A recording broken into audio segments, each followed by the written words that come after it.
გიბრუნდებით რადიო უცნობის მსმენელს, მოგესალმებით, ვინც ახლა შემოგვიერთდა. ჩვენ ვაგრძელებთ გადაცემას მე და გარემო. უკვე ამ ჭრაში ვისაუბრებთ ქვეყანაში რა სახის ნარჩენის მართვის ვალდებულება გვაქვს და რამდენად ხდება აღნიშნული რეგულაციების აღსრულება. გიორგი, შენ წეღან ახსენე ნარჩენების მართვის კოდექსი, რომელიც ევროპასთან ასოცირების ხელშეკრულების საფუძველზე მივიღეთ და ავიღეთ ვალდებულებები შესაბამისად გარემოს დაცვის მიმართულებით, მათ შორის ნარჩენების მართვის ასე ვთქვათ რეგულაციები, რომელიც შევიმუშავეთ. ფაქტობრივად ერთ-ერთი საუკეთესო პრაქტიკის საფუძველზეა ეს ვთქვათ ფაქტიურად იდენტურია ბევრი ევროპული ქვეყნის კანონმდებლობის ჩვენი ნარჩენების მართვის კოდექსი. ანუ ავიღეთ მაღალი სტანდარტები. ამ შემთხვევაში კითხვა მაქვს როგორ რა ასე ვთქვათ, რა არის აქტიური, რა შევიდა ძალაში და როგორ იწყება ეს პროცესები და რა აქტივობები მოყვა ძალაში შესვლას. დაგეთანხმები, ანა, ნამდვილად ჩვენი ნარჩენების მართვის კანონმდებლობა არის მაღალი სტანდარტის ევროპული კანონმდებლობის ანალოგი და შეიძლება ითქვას, რომ ყველა ის მიდგომა, რაც ევროპაში არსებობს, ჩვენ გავითვალისწინეთ ჩვენს კანონმდებლობაში და 2015 წელს ამან მიიღო კოდექსის სახე და კოდექსი ეტაპობრივად უნდა შესულიყო ძალაში, იმიტომ რომ ძალიან ბევრი ღონისძიებები იყო გასატარებელი. და ნუ ამის საფუძველზე მე გარემოს დაცვისა და სოფლის მეურნეობის სამინისტრომ შეიმუშავა ეროვნული სტრატეგია და სამოქმედო გეგმა და იქ გაიწერა წლების განმავლობაში რა უნდა გაკეთდეს და როგორ. ეხლა რა სტადიაზე ვართ, რა რეგულაციები მივიღეთ და როგორ ხდება ამის აღსრულება. ამას რო უპასუხოთ 2020 წელს უკვე მანამდე რა თქმა უნდა სხვა ტექნიკური რეგლამენტები იქნა შემუშავებული, მაგალითად როგორიც არის სახიფათო ნარჩენების მართვის ტექნიკური რეგლამენტი. სამედიცინო ნარჩენების მართვის ტექნიკური რეგლამენტი, ასევე ქიმიური ნივთიერებების მართვის ტექნიკური რეგლამენტი, ნარჩენების გადაზიდვის წესი და ასე შემდეგ. ბევრი სხვა რეგულაცია. თუმცა 2020 წლიდან უკვე ძალაში საქართველოს მთავრობამ დაამტკიცა 4 ტექნიკური რეგლამენტის სპეციფიკურ ნარჩენებს. და ეს სპეციფიკური ნარჩენები არის საბურავები, ზეთები, სამანქანო ზეთები, ასევე ელექტრომოწყობილობები და ბატარეები და აკუმულატორები. ამ 4 მიმართულებით მთავრობამ დაადგინა ტექნიკური რეგლამენტები, რომლის მიხედვითაც უნდა მოხდეს ამ ნარჩენების მართვა. და შესაბამისად ჩვენი ასოციაციაც Waste-less არის ამ 4-ვე ნაკადზე ავტორიზებული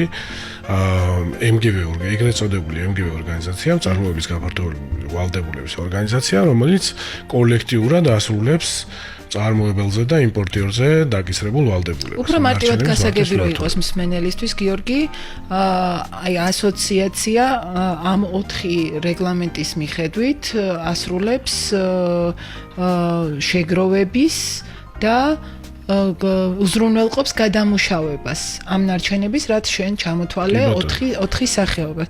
ანუ ეს რა ფორმატით ხდება, როგორ აგროვებ? თქვათ და კიდევ 2 ორგანიზაცია არსებობს საქართველოში აკრედიტირებული.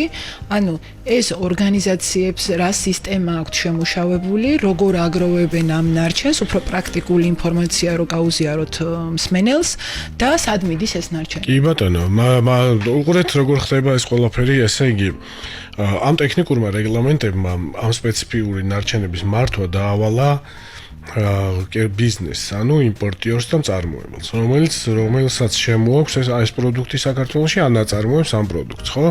და შესაბამისად მე მისი პროდუქტი რო ბაზარზე განთავსდება, საბოლოო ჯამში ნარჩენად იქცევა, ამ ორგანიზაციებმა უნდა აიღონ ვალდებულება, რომ ისინი შეაგროვებენ ამ ნარჩენებს და გადაამუშავებენ.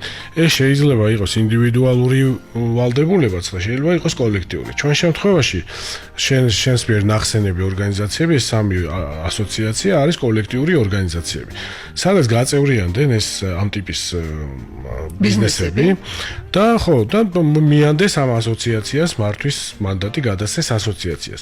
ასოციაცია ვალდებულია მაგალითად ჩვენს მაგალითზე ჩვენი ასოციაცია 13000-ზე მეტ წევრს მოიცავს. ანუ 13000-ზე მეტი ბიზნესი არის გაერთიანებული ჩვენთან და თქვენს ორგანიზაციაში. ანუ ესენი არიან ვინც მაგალითად თუ წარმოებელია საბურავის ელემენტის ტექნიკის ბატარეის აკუმულატორის და ზეთების და ან არის იმპორტიორი.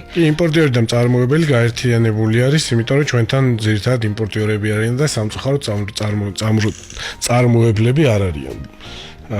ბევრი შეიძლება თითებზე ჩამოსა. მაგალითად სამომხმარებლო ბოდიში პატარა ლირიული გადახვევა. მე მაგალითად გამოვიწერე არ ვიცი, კომპიუტერი ონლაინ მაღაზიიდან და უნდა მივიღო. ანუ მეც ვარ ვალდებული წინასწარ. თქვენ თუ ფიზიკური პირი ხართ, ფიზიკურ პირებს არ ეხება ეს პირველ ვერსიაში ამ ტექნიკური რეგლამენტების იქ ფიზიკური პირებსაც შეეხო ეს ვალდებულება, თუმცა შემდეგ შევიდა ცვლილებები და ფიზიკური პირები განთავისუფლებული არიან. და ამ ტექნიკური რეგლამენტის მიხედვით კიდე გამონაკლისები არსებობს, ვის არ ეხება. თუმცა ძირითადად ყველა იმპორტიორს და მწარმოებელს ეხება ეს ვალდებულება და როგორც გითხარი გაწევრიანებული არიან ამ ასოციაციებში და ამ ასოციაციას აქვს ტექნიკური რეგლამენტში დეტალურად არის გაწერილი რა ვალდებულებები გააჩნია. ეს არის შეგროვება ნარჩენების, გადაზიდვა რა თქმა უნდა, გადამუშავება, აღდგენა მათ შორის და ასევე ცნობიერების ამაღლების კამპანიების წარმოების ვალდებულებაც გააჩნიათ. და რა ბერკეტები გაქვთ იმისთვის, რომ ეს ყველაფერი განახორციელოთ, შეაგროვოთ ნარჩენი, ადვილი არ არის, ხო? მაგალითად, ელექტრომოწყობილობების შეგროვება ადვილი არ არის. თუნდაც როდესაც არის ამხელა შავი ბაზარი ქვეყანაში უკონტროლო. რა თქმა უნდა, გამოწვევები უამრავია და ერთ-ერთი არის ეს არაფორმალური ბაზრის არსებობა, ანუ გარკვეული ნარჩენები, რომლებიც ექვემდებარება ამ რეგულაციებს, მათი მიმოქცევა ხდება არაფორმალურად, არალეგალურად ხშირად. ანუ შავი ეგრეთ წოდებულ შავ ბაზარზე. ანუ ამის გაყიდვა ხდება უკანონოდ, ესე ვთქვათ, და ეს საკმაოდ განვითარებული არის. ანუ ახლა კიდე პატარა ლირიული გადახვევა უნდა შეგაწყვეტინო.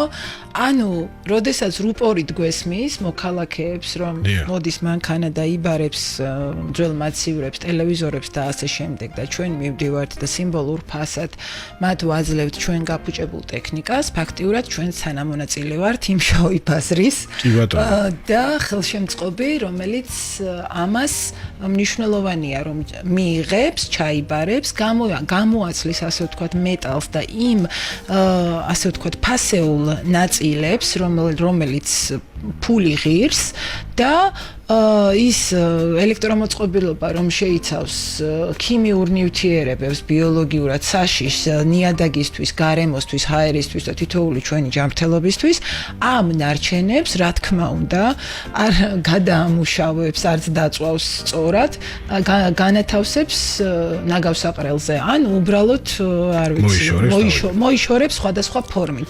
ანუ, როდესაც ჩვენ მინდა ხაზი გაუსვა, რომ ვაბარებთ და ვიღებთ 10-20 ლარს ჩვენ ტელევიზორში, რომელიც უნდა გადაგვეგდო, ამის ნაცვლად ჩვენ თანამონაწილე ვართ ამ შავი ბაზრის და პლუს გარემოს დაბინძურების, ეს მინდოდა აღმენიშნა. კი ბატონო, ძალიან კარგი შენიშვნა არის, სწორედ ესეა. ანუ შავი ბაზრის ნაკლოვანება რაში მდგომარეობს, რომ რა თქმა უნდა ისინიც შლიან ამ მოწყობილობებს და იქიდან იღებენ იმ ფერად ლითონებს, რომელსაც შეიცავს ეს ნივთიერებები და რაც ახიფათოა, როგორც შენ ახსენია და ამას ცილებენ თავიდან და ყველას კარგ შემთხვევაში ეს მოხდეს ნაგავსაყრელზე, ხო? და ჩვენ შემთხვევაში რა ხდება? ნუ ჩვენ ამას რო ვაგროვეთ მთელი ქვეყნის მასშტაბით დავიწყეთ ახლა ბრენდირებული ყუთების განთავსება, სადაც ეს არის ჩვენ პარტნიორ კომპანიებში ძირითადად ამ ეტაპზე. იმ კომპანიებში რომლებიც თქვენი წევრები არიან? კი, ჩვენ წევრები არიან და ამავე დროს არიან დაკავებული ამ მაგალითად ელექტრომოწყობილობების ყიდვა-გაყიდვით, ხო? გაყიდვით უბრალოდ, ანუ არ აქვს ეს საცალო ქსელები და იქ სწორედ მათ ამ სავაჭრო ქსელში არის არის განთავსებული ჩვენი ბრენდირებული ურნები. თუმცა ეს არის ეხლა ვცდილობთ რომ ეს ძალიან გავაფართოვოთ და გვინდა რომ საზოგადოება შევთავაზოთ რომ ყველა უბანში გამოჩნდეს ასეთი შეგროვების პუნქტი, რომ ისინი მივლენ და პასუხისგებლიანად ჩააბარებენ ამ თავიანთ წყობრიდან გამოსულ ელექტრომოწყობილობა იქნება ეს ბატარეა იქნება თუ სხვა ნარჩენი. მაგრამ არის მაგალითად იგივე ზეთების და აკუმულატორების შემთხვევაში, ხო? თანამშრომლობთ იმ სერვის ცენტრებთან, რომლებიც ცვლიან ამ ზეთსაც და აკუმულატორსაც, ხო? ძირითადად მოსახლეობა როცა მიდის და ცვლის ზეთს, ზეთი რჩება იმ სერვის ცენტრში, ხო?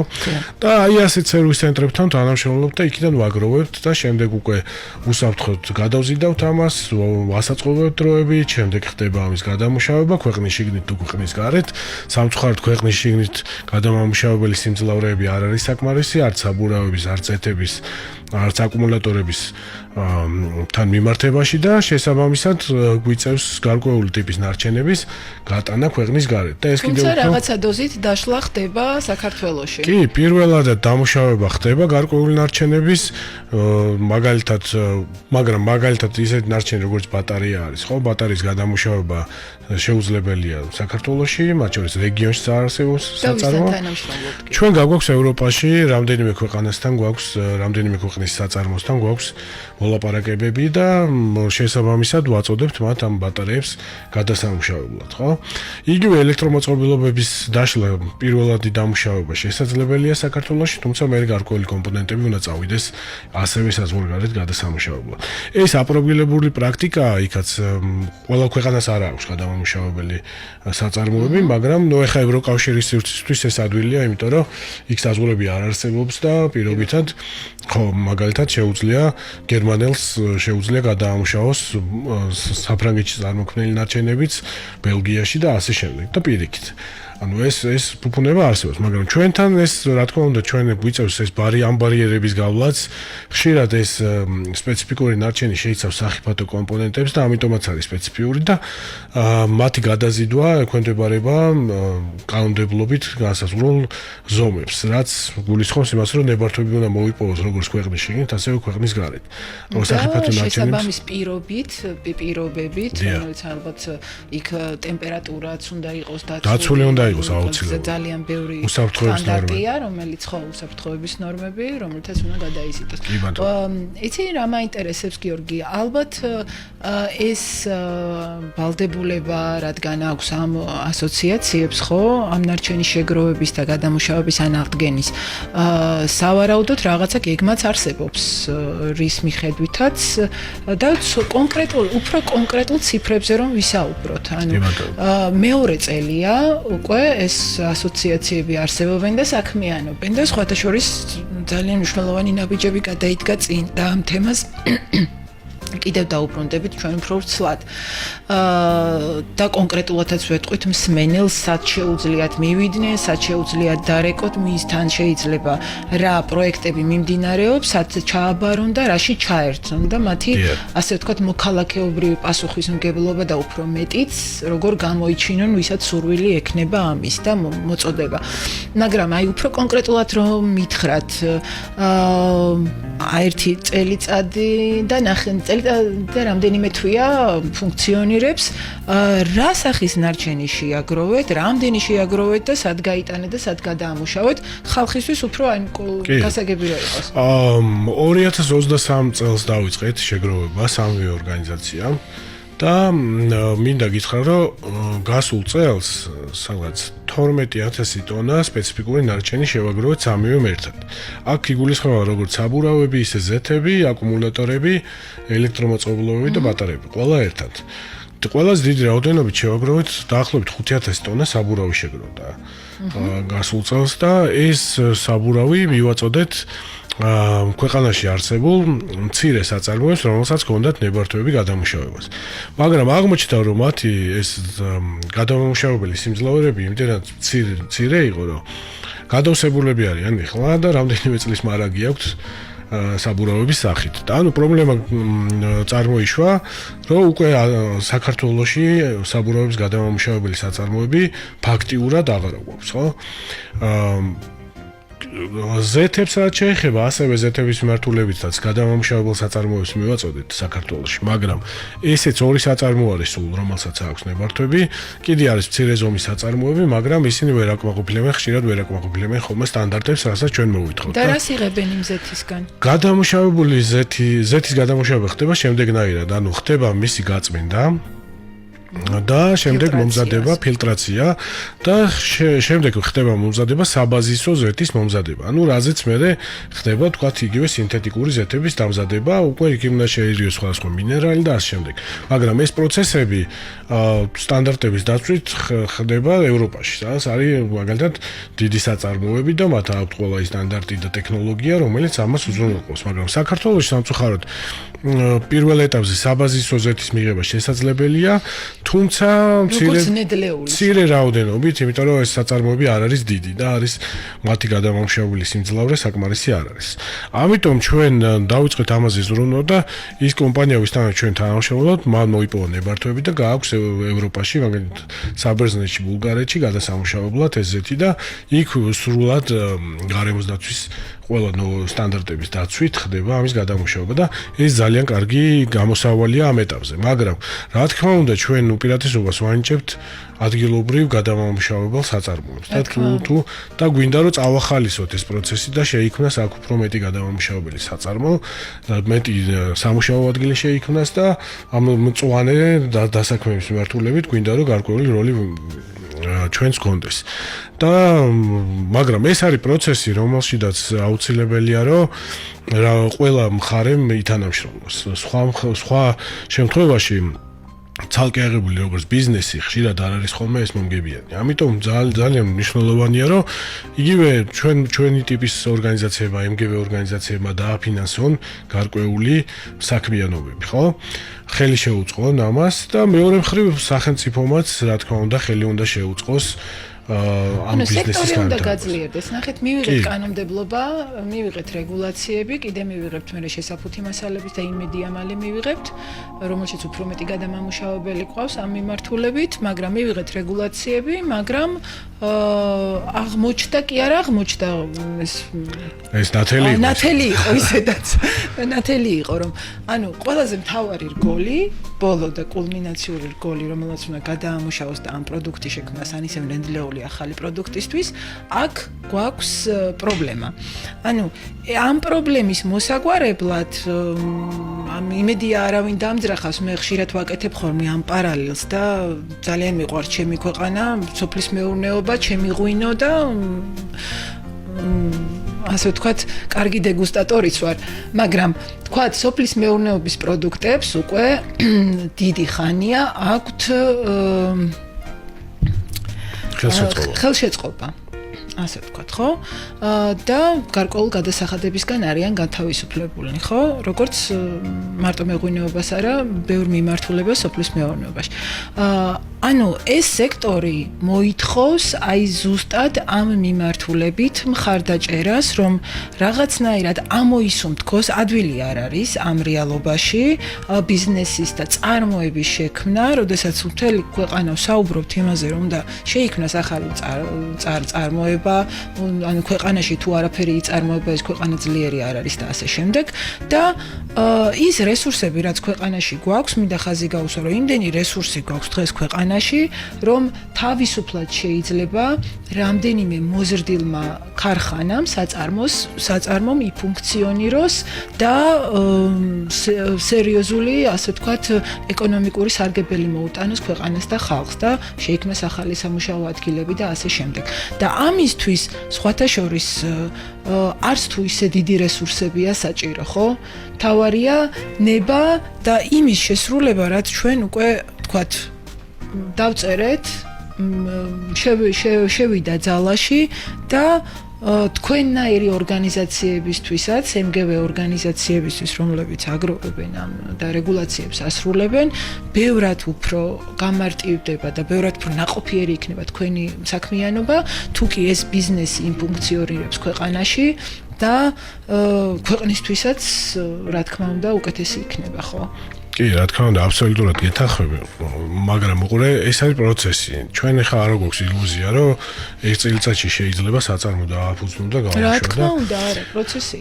ჩვენ რა თქმა უნდა ამას ეხა პრობლემის წინაშე ვდგავართ, იმიტომ რომ არ არის მაგალითად აი ხა საბურავი საწავლებთ და როგორ განსაკუთრებით დიდი რაოდენობა. ხო, დიდი ეს ჩვენ ყოველწლიურად იზრდება ჩვენი შესაგროვებელი საბურავების რაოდენობა და საბოლოო ჯამში ხო კი ვაგროვებთ, მაგრამ უკვე გადამუშავების პრობლემები დადგა. იგივე სხვა მიმართულებებითაც, მაგრამ ჩვენ გვინდა იმის ხაზგასმა მინდა, რომ ჩვენ დაწყებული გვაქვს ეს პროცესი, მათ შორის დიალოგი სახელმწიფოსთან და სახელმწიფო ამ შემთხვევაში მინდა აღნიშნო გარემოსდაცვის სამინისტროს პოზიცია და ძალიან დიდი მადლობა მინდა გადაუხადო მათ, რომ ისინი გაგებით ეკიდებიან ამ ჩვენს პრობლემატიკას და თანახმარიან და ხშირ შემთხვევაში ხელს გვიწყობენ, რომ გარკვეულწილად შემუშავდეს მექანიზმები, როგორ შეუწყოთ ხელი ამ საწარმოების დაფუძნებას, ხო? ეხლა ეს პროცესი მიმდინარეობს, მოლაპარაკებები მიმდინარეობს და ფიქრობ, რომ 2-3 წლის ვადაში აქ რაღაცა გარკვეული სიმძლავრეები შეიქმნება გადამამუშავებელი. რა თქმა უნდა, ეს რო გავითვალისწინოთ ევროპული გამოცდილებაც, ხო? წარმოებლის გაფართოებული ვალდებულება არის ერთ-ერთი ყველაზე ეფექტური მართვის სისტემა ნარჩენების მიმართულებით. და ნუ ეს პირველად დაინერგა ევროპაში, შვედეთში და გერმანიაში და იქიდან მოყოლებული დღეს უკვე სადღაც 170 ქვეყანაში ხდება ამის დანერგვა. ანუ იმდენად გავრცელდა, იმდენად ეფექტურია, ყველაზე ეფექტურია, იმიტომ რომ კი. და იმიტომ რომ ბიზნესი და სახელმწიფო თანამშრომლობს ნარჩენების მართვის მიმართულებით და ბიზნესი აფინანსებს ამ პროცესს და ეს არის ყველაზე ეფექტური, რა თქმა უნდა. ამ შემთხვევაში ხდება ამ თანხებისაც სწორად განკარგვა, საწარმოების შექმნა, მე ტექნოლოგიებზე ფიქრიც, იმიტომ რომ ეხა ევროპაში ჩვენი MGV ორგანიზაციები იქაური არსებული, ხო? თანამშრომლობენ, თქვათ, იგივე სამეცნიერო წრეებთან. რომ უკეთავენ იმ ტექნოლოგიებს, რომ გააუმჯობესონ უფრო სახელმწიფო ჩართულია, ყველას ნება აშკარად ერთია, რომ ძალიან წინარიან წასულები და ამ ბოლო პერიოდში ეხა ინტენსიურად ხდება ხელოვნური ინტელექტის გამოყენებაც მათ შორის იგივე საწარმოებში, იგივე ამ პროცესებში აქვთ ეს სხვადასხვა ტექნოლოგიები დანერგილი და ჩვენ მინდა გითხრა რომ ერთ-ერთი ჩვენი ასოციაცია აპრილში გახდა ერთ-ერთი მსოფლიო ასოციაციის წევრი, სადაც ძირითადად ეს ევროპული ასოციაციები არის. და შეგიძლიათ გაიზიაროთ ის ცოდნა და კი და ეს ძალიან გვეხმარება. ეხლა მე დავესწრით რამდენიმე თქვათ იგივე ასამბლეას, შეკრებას და ისედაც გვაქვს ეს ურთიერთობა, გვიზიარებენ ამ გამოცდილებას. ძალიან საინტერესო პროცესები გაიარეს და ეს მათ გაიარეს 30 წლის განმავლობაში და ჩვენ ეხლა დავიწყეთ და ოღონდ ჩვენი უპირატესობა გვაქვს, რომ მათი გამოცდილება შეგვიძლია გავიზიაროთ. ხო, თავიდან არ ვიგონებთ ველოსიპედს, ბუნებრივია და ის მოგონილია თარამდენიმენაირი და შეგვიძლია ავირჩიოთ იმის დამიხედვით, რის შესაძლებლობა გვაქვს. საუკეთესო პრაქტიკები გვიდევს და ვიცით, როგორ უნდა გაკეთდეს ეს ყველაფერი. თუმცა აქ როგორც არ ვახსენებ დასაწყისში, ძალიან მნიშვნელოვანი არის თანამშრომლობა რა. ყველა მხარემ თუ არის თანამშრომლობა, მაშინ არ გამოდის. ხო, ნება მთავარი ეფექტური, ხო, სისტემა მაშინ მუშაობს ეფექტურად, როცა სახელმწიფოც, მუნიციპალიტეტიც, ბიზნესიც და თვითონ მომხმარებელიც, იგივე საზოგადოება ამაში არის აქტიურად ჩართული. კი ბატონო. გიორგი, ჩვენი პირველი გადაცემა მივახლოვდა დასასრულს. მინდა კიდევ ერთხელ აღვნიშნო, რას ემსახურება ჩვენი გადაცემა. მე და გარემო გავა ყოველ 4 შაბათს საღამოს 5-დან 6 საათამდე რადიო უცნობის ეთერში. ჩვენ განვიხილავთ ყველა იმ აქტუალურ თემას და გამოწვევას, რომელიც ბუნებრივი გარემოს დაცვის და იმ აქტივობების შესახებ, რომელიც უკავშირდება ნარჩენების მართვას, ცირკულარულ ეკონომიკას, ჰაერს, სეისმოლოგიას და ასე შემდეგ, რაც ჩვენ ბუნებრივ გარემოს უკავშირდება, ყველა აქტუალური თემა განიხილება და ყველა კითხვას გაეცემა პასუხი, რომელიც არსებობს საზოგადოებაში და ეს არის ცნობიერების ამაღლების კამპანიის ნაწილი, Wasteless-ის გადაცემის წარმდგენია Wasteless-ი. გვისმინეთ, გემშვიდობებით შემდეგ 4 შაბათამდე, შევხვდებით 18 სექტემბერს 5 საათზე. მადლობა. დროებით.